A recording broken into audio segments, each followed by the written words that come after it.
5 વીઘામાં યા જો અહીંયા નકરા કાટિયા કાટિયા કાટિયા. અને આપણે દેહમાંથી આવ્યો ને એટલે આપણને નવીનતા લાગે કે ઓહો આવડા મોટા એટલા બધા રત્ન કલાકારો સાથે કેમ કામ કરવું, આપણને એવું થાય ને. પછી હળવું જેમ જેમ દિવસો જતા ગયા ને એમ જોતા ગયા. પહેલે દિવસે આવ્યો ને એટલે પેલી જાળી આવે આમ, સમજ્યા, જાળી. એટલે આપણો જે હસ્તક હોય ને કે હા અને લઈને આવ્યો છું. પાછા હસ્તકે આપણને પઢાવ્યા હોય એને કહેવાનું કાળા અડ્ડામાં બેહતો એમ. હા 60 હીરા બનાવતો એવું કહેવાનું. એટલે ઓલો જે મેનેજર હોય તો ખબર જ પડી જાય કે આનું આટલું મોટું કાળું છે એટલે નક્કી દેહમાંથી જ આવ્યું હોય. એટલે આપણે આમ જાળી પકડીને આમ આમ પૂછે શું નામ?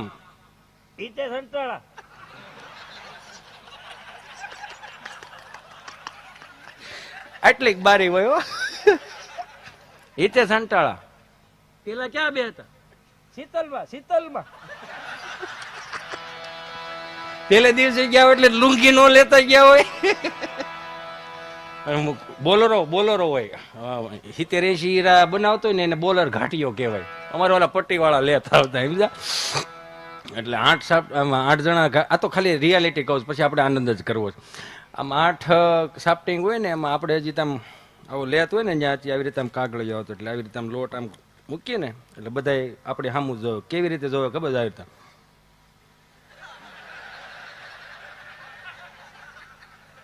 પાછા અંદર વાતો કરે. હું ખબર બેહવા દેવાનો છે છટકાવો છે સાફ્ટિંગ વાળા. એ કે ના ના ભલે ને બે તો દેહમાં થાય હોય એવું લાગે. એટલે અમે તો હજી આમ લોટ મૂકતા હોય ને એટલે આમ હીરો જોઈએ આમ. પછી એનો પ્લાન લઈને હીરો મૂક્યો પછી હરિયો આવે. આ મારો હરિયો. પછી આવી રીતે આમ કટોરું આવે.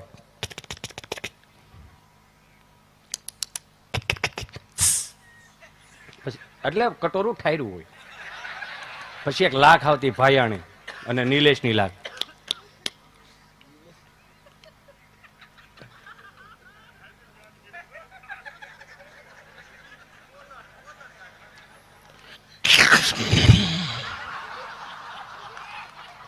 હતું યાર.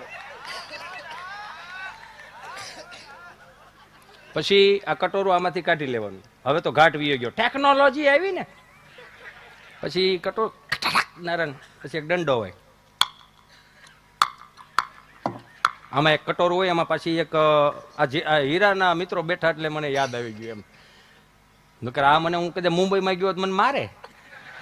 આ શું કરે છે આવડો? પછી જે અમે એવી રીતે આમ હોય. પછી હાઈ ક્લાસ થી જોવાનું.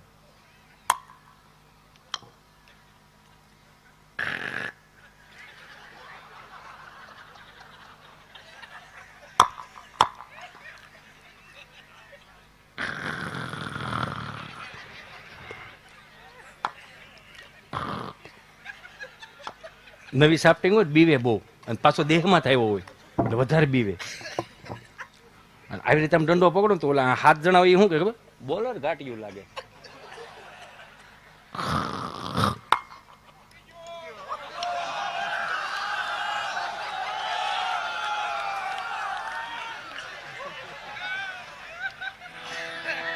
પછી ઓલા જે સાફ્ટિંગમાં એક મેનેજરનો હાળો બેહતો હોય. ઈ એમ જ કે આને છટકાવવાનો છે પટાલે, બાકી આ આખો દી અમારે પાસે ઝાડો જ મરાવશે.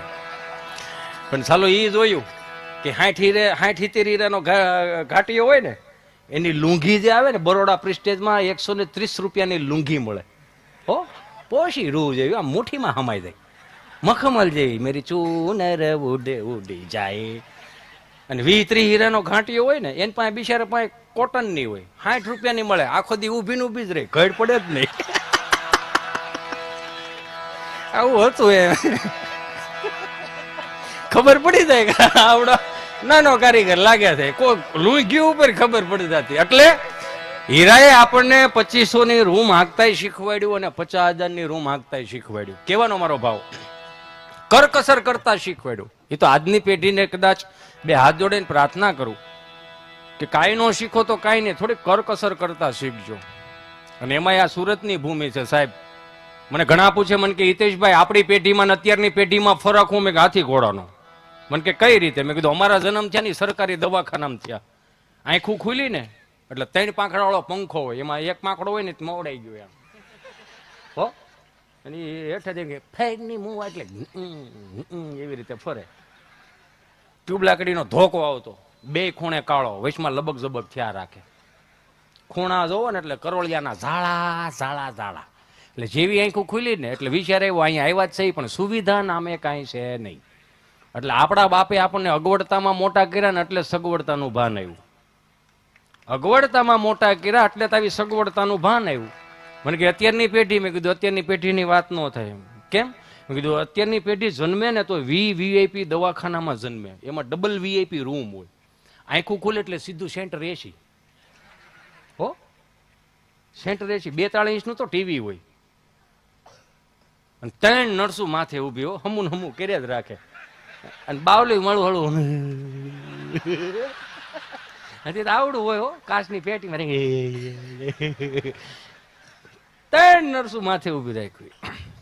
હવે હિચકાવા વાળા તો ઘેરે કોઈને ગમતા નથી, સમજાય ને વંદન. હિચકાવા વાળા ઘેરે કોઈને ગમતા નથી એટલે ટેકનોલોજી આવી. હો, ઇલેક્ટ્રોનિક ઘોડિયા હળવું હળવું આમ સાપ દબો ને એટલે આમ આમ થયા જ રાખે. આમાં અને પાછું ઓલું પેનડ્રાઈવ નું ઠૂઠું ભરે દો એટલે હાલે રાખે. ઉલુલુલુ લાઈયો ને તારો બાપ ટાલ્યો, ઉલુલુલુ લાઈયો ને. આ હામાં નો થાય બીજું શું થવાના છે? સહજ છે ને આ. બાકી જે જેટલા ગામડામાંથી આવ્યા, 2 હાથ જોડીને પ્રાર્થના કરો. અહીંયા ભલે ગમે એટલો વસવાટ કરો, ગમે એટલી 500 કરોડની મિલકત હોય કે 2 કરોડની મિલકત હોય, પણ જેમ આ લાઠી પરિવારે એની ગૌશાળાઓને ભૂલ્યા નથી, એમ આપણી માટીને તમે ભૂલતા નહીં મારા બાપ. જે કાંઈ છે ગામડું છે, આ આપણો વ્યવસાય છે, એમાં ના નથી.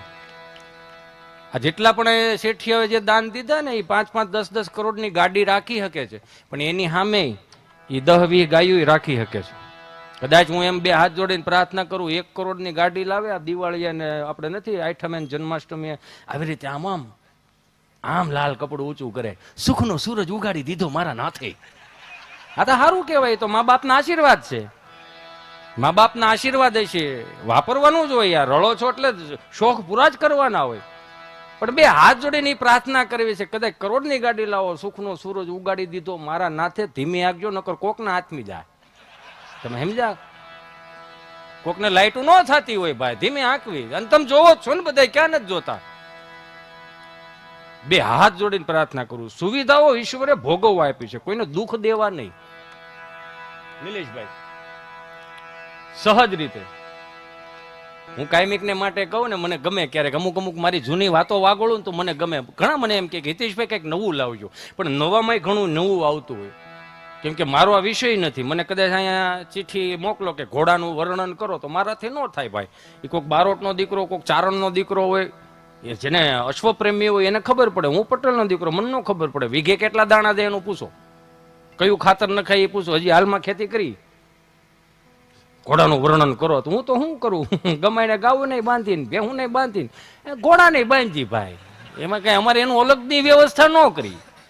અને કદાચ પાવા છોડીએ અમે ને અવેડે જાય અને કદાચ કૂતરું બહે ને ઘોડું ભડકે ને તબડક તબડક તબડક તબડક તબડક તબડક કરતું ભાગે, તો એને હું દાવા દઉં. હું કામ પાછું વળવાની ખબર નથી પડતી. તો અશ્વપ્રેમી હોય એને ખબર પડે.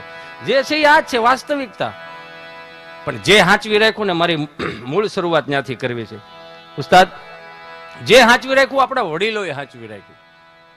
અને કાયમિકને માટે હજી આજના મારા કેટલાય મારા યુવાન ભાઈઓ બહેનો બેઠા છો, મારા મિત્રો ખાસ, કે કાંઈ ન કરો ને તો કાંઈ નહીં. રોજના 1000 રૂપિયા રળો, 100 રૂપિયા ખિસ્સામાં રાખો, 900 રૂપિયા બાપુજીને આપો, બાના હાથમાં આપો. એ જે અંદરથી આશીર્વાદ આપે ને, એટલે લાવો લખી દઉં, દુનિયાની કોઈ તાકાત તમને ન રોકી શકે. આ કોકને હારું લગાડવા હાટુથી કેટલા ફ્રોડો નીકળ્યા છે, જોવો છો ને. આ વડીલો આયા કેટલા વર્ષથી અહીંયા, મને કાકા કહેતા હતા કે હું 48 વર્ષથી અહીંયા છું ને 48 વર્ષની અંદર મને કોઈ દી ખબર ન પડી કે જીવન જીવવા માટે રૂપિયા રળવા માટે શોર્ટકટ હોય. રૂપિયા રળવા માટે ક્યારેય શોર્ટકટ હોતો નથી. જેમ વેલા આવે ને એમ વેલા પાછા વિયા જાય તેને વાંધો નહીં, પછી 4-5 બીજા નહીં લેતા જાય હોય. એ તમને બધાને ખબર જ છે ને. પછી આમ કરીને હાલ્યું જવું, બાવડા પકડતા હોય, મારો રામ ભલું કરે. જે હાંચવી રાખ્યું આપણા વડીલો હાંચવી રાખ્યું. મારી શરૂઆત ત્યાંથી કરું, કેમ કે હું જ્યાં સુધી એ નથી કરતો ને ત્યાં સુધી મને અંદરથી ઉમળકો ન આવે. આમાં હોય ને બધાનું એવું હોય, આમાં થોડું થોડું. અને અમારા કલાકારોને શું વાત જ કરવી. અમારી હમણાં રીલ્સ વાયરલ થઈ છે ત્યાંથી ચાલુ કરું છું હું, એમ કે પાછા વાહ ભાઈ. દેશીની વાત આવે. દેશી એટલે જે જૂના કીર્તનોથી લઈને અત્યારની વાત કરું હું તમને. મેં કીધું ને ગામડાથી મહાનગર સુધી જવું છે એટલે કે આપણા વડીલો હતા ને, ચારધામની યાત્રામાંથી કોઈ વડીલો 5-10 જણા આવે ને એમાં 25 વર્ષનો જુવાન કોઈ દાદાઓની સેવા કરવા ગયો હોય ને તો અહીંથી ગામડામાંથી ઉકા દાદા, રામજી દાદા, ભીમજી બાપા ને બધાય આવો પધારો, આવો બેહો. જાવ છો? જાતા નો? હા, કેમ કે મારે જેટલી અહીં કલાક અહીં પોકતા થઈ છે ને એટલી કલાક તો તમારે હા ભળવો પડે. ના, અને આપણે એક જ આપણે બધા કલાકારો હારા જ હોય, એમાં ના નથી, પણ હું તમને દિલથી કહું, પ્રેમથી કહું છું, હાથ જોડીને કહું, પગે લાગીને કહું કે જ્યાં સુધી હું કઈ નિર્મળ બાબાનો શિષ્યો તો સૌને બધાને આમ કરું સુખી થઈ જાઉં, હે એવું તો કઈ છે નહીં, આમ આમ આમ કરો તમે સુખી થઈ જાઓ. ના, એક છે તમને રાજી કરી શકું એટલી ત્રેવડ ધરાવું, તમને રાજી કરવું એ ત્રેવડ ધરાવું. કલાક, 1.5 કલાક, 2 કલાક માટે મારી જ્યાં સુધી અહીંયા તમે સહન કરો ત્યાં સુધી કહું કે તમારી આધિ, વ્યાધિ, ઉપાધિ, ડિપ્રેશન, ટેન્શન જે કાંઈ હોય ને કલાક 2 કલાક માટે મને આપી દો. આઈ પ્રોમિસ યુ, જ્યાં સુધી અંટાળો જીવતો છે ને ત્યાં સુધી તમારા જીવનમાં કંટાળો નહીં આવવા દો. એ જવાબદારી મારી રહે. દાંત કાઢો ને યાર, મજા કરો ને મારો બાપ. આ પાછા સવાર ફોન ન કરતા હો, ચેક બાઉન્સ થયો છે એનું શું કરીશું? હા.